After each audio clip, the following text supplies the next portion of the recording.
Bismillahirrahmanirrahim. Allahumma salli ala Muhammad wa ala ali Muhammad. Masih bersama Ma'ami dan buku Muhammad Ismahiro di hari ke-6 di bulan Ramadan. Insya Allah kita terus semangat dan mudah-mudahan Ma'ami doakan adik-adik dan semua yang menyimak selalu Allah berikan kemudahan, kekuatan untuk terus berpuasa sampai nanti di akhir Ramadan. Insya Allah buku ke-6 yang akan Ma'ami bacakan berjudul Ujian Keimanan.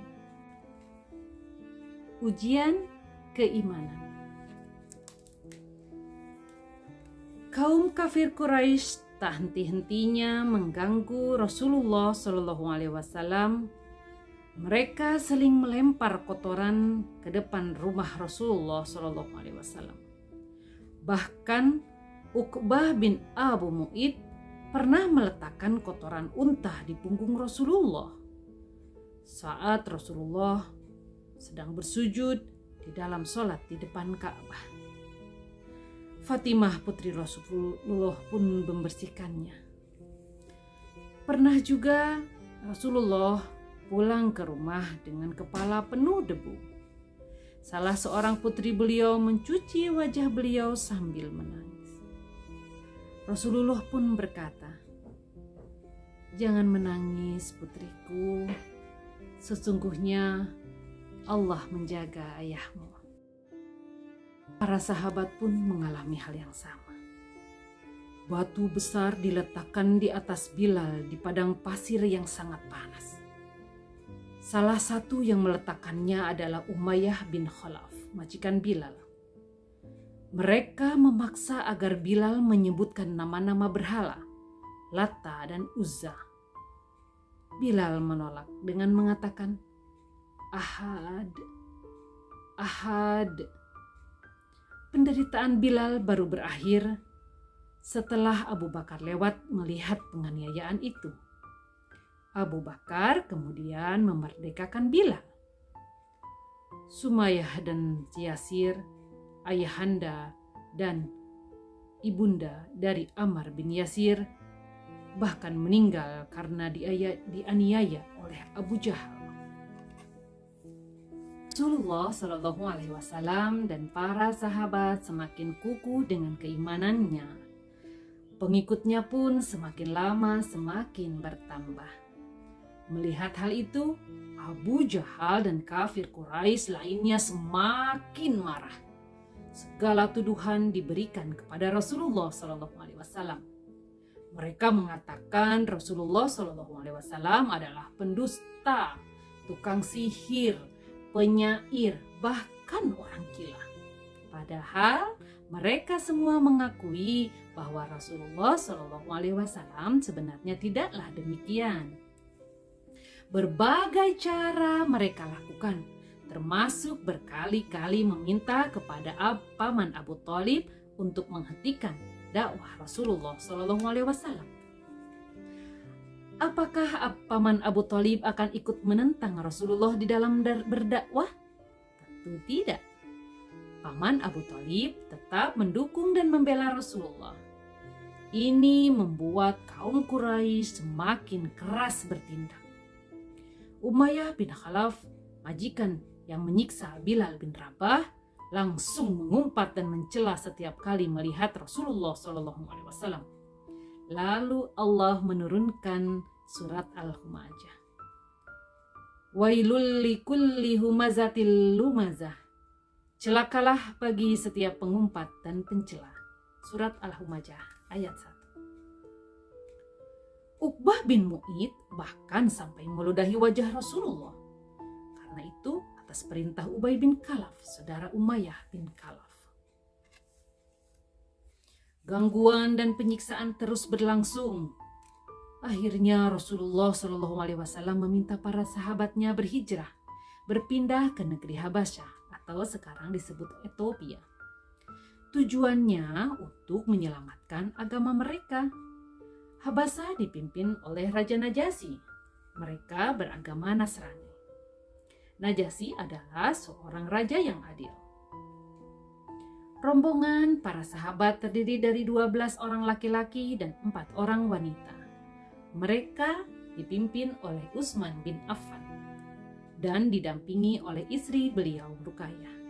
Ruqayyah adalah putri Rasulullah dan ini adalah hijrah pertama dalam Islam. Adapun hijrah rombongan kedua dan diberangkatkan dengan jumlah yang lebih banyak, yaitu sekitar 83 orang. Orang Quraisy pun segera mengirimkan Amr bin As dan Abdullah bin Abu Rabi'ah kepada Raja Najasyi untuk membujuk sang raja agar tidak menerima kaum muslim. Mereka menginginkan kaum muslim dipulangkan oleh Raja Najasyi. Dan dari Ja'far bin Abi Thalib bertindak sebagai wakil dari kaum muslim untuk berbicara. Bisakah engkau bacakan sedikit ajaran Allah yang dibawa Muhammad? Tanya Najasyi. Ja'far pun membaca surat Maryam ayat 1-5. Raja Najasyi pun dan para pendeta yang hadir mulai menangis. Najasyi kemudian berkata kepada utusan Quraisy, "Sesungguhnya agama ini dan agama yang dibawa oleh Isa bersumber dari cahaya yang sama. Pergilah, demi Allah, aku tidak akan menyerahkan kepada mereka kepada kalian. Tidak akan pernah." Itu kata Raja Najasyi. Apa yang dihadapi oleh Rasulullah selanjutnya di Mekah? Kafir Quraisy semakin berani, termasuk Abu Jahal. Suatu hari di Bukit Safa, seperti biasa Abu Jahal menghina dan mengganggu Rasulullah. Abu Jahal menghantam kepala Rasulullah dengan sebongkah batu hingga berdarah. Peristiwa itu membuat Hamzah bin Abdul Muthalib, paman Rasulullah sekaligus jagoan muda Quraisy, memeluk agama Islam. Hamzah pun menjadi salah satu pejuang utama kaum muslim. Masuk Islamnya Hamzah bagaikan sebuah sinar terang untuk Rasulullah dan kaum muslim. 3 hari setelahnya, sinar terang itu semakin gemerlap ketika Umar bin Khattab, orang yang sangat ditakuti dan disegani oleh Quraisy, pun masuk Islam. Al-Faruq, atau tegas dalam membedakan yang hak dan yang batil, adalah gelar Umar setelah masuk Islam. Sebagai info yang perlu kamu tahu, masuk Islamnya Umar adalah jawaban dari doa Rasulullah yang bunyinya, "Ya Allah, kukuhkanlah Islam ini dari 2 orang yang kucintai, Umar bin Khattab atau Abu Jahal bin Hisham." Ternyata yang paling dicintai oleh Allah adalah Umar. Ini dari hadis riwayat Tirmizi.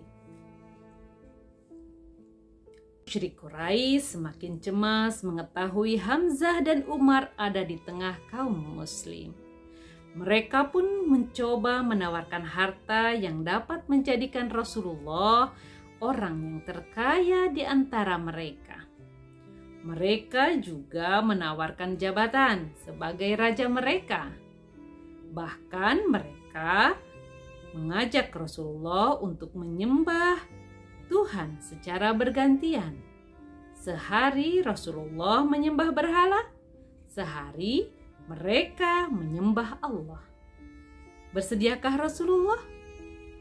Tentu saja upaya kaum musyrik sama sekali tidak berhasil. Allah kemudian menurunkan Al-Quran, surat Al-Kafirun. Nah, inilah cerita dari Muhammad Ismail Hiro, buku ke-6, Ujian Keimanan. Insya Allah kita bertemu kembali besok hari di buku ke-7. Insya Allah. Assalamualaikum warahmatullahi wabarakatuh.